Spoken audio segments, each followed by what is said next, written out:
Well, howdy there, Internet people. It's Bo again. So, today we are going to talk about the attempts to restructure the education system in Virginia under Governor Youngkin.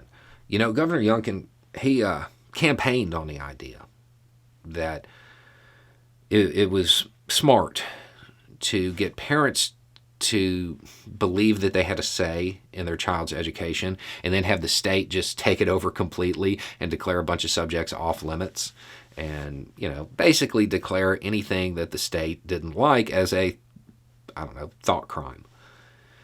And unsurprisingly, in today's climate, it worked. He got elected.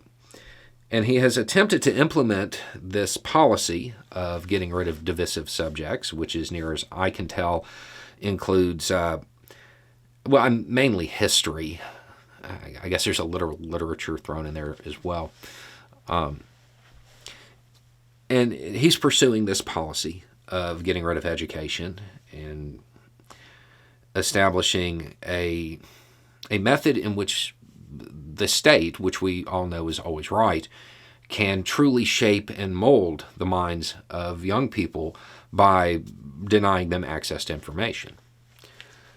In order to further this effort at creating a, just totally all-powerful state, everybody knows that if you want that, you also need to make sure that citizens have been conditioned to inform on each other to the state. Report people to the thought police.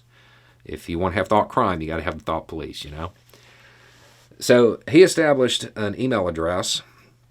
It's helpeducation@governor.virginia.gov. And this was supposed to function as Big Brother. This was going to be the clearinghouse.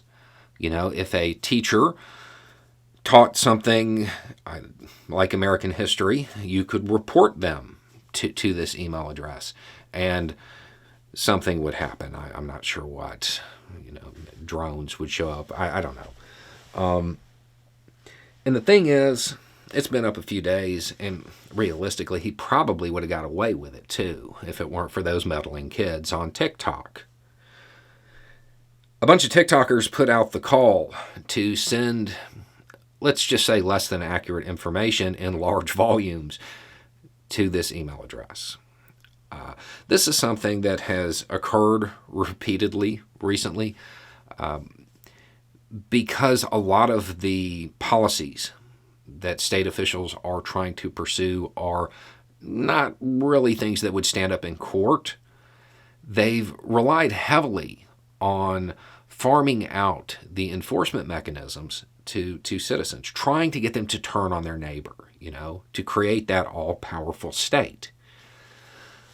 What a lot of people on TikTok have done, and to great effect so far, is flood these email addresses, flood these tip lines with information.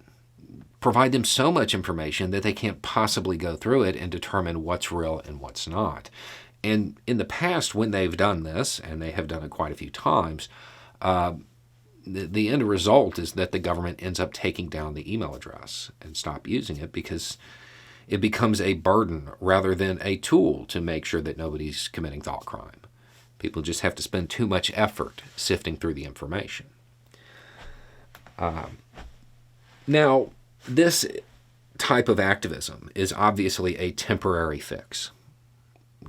This isn't going to change the fact that you have somebody in office in Virginia who thinks it's a good idea to remove large segments of American history to make sure that students don't learn anything too true, because if they do, well, then they might not look favorably on some of the institutions in the United States.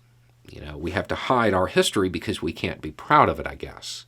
We can't be proud of what occurred, and that part makes sense. We could be proud of the fact that we changed, that could be something that schools could teach. However, if you teach that, students might want to continue to change. And a whole bunch of people at the top who enjoy the status quo, well, they really don't want that now, do they? Anyway, It's just a thought. Y'all have a good day.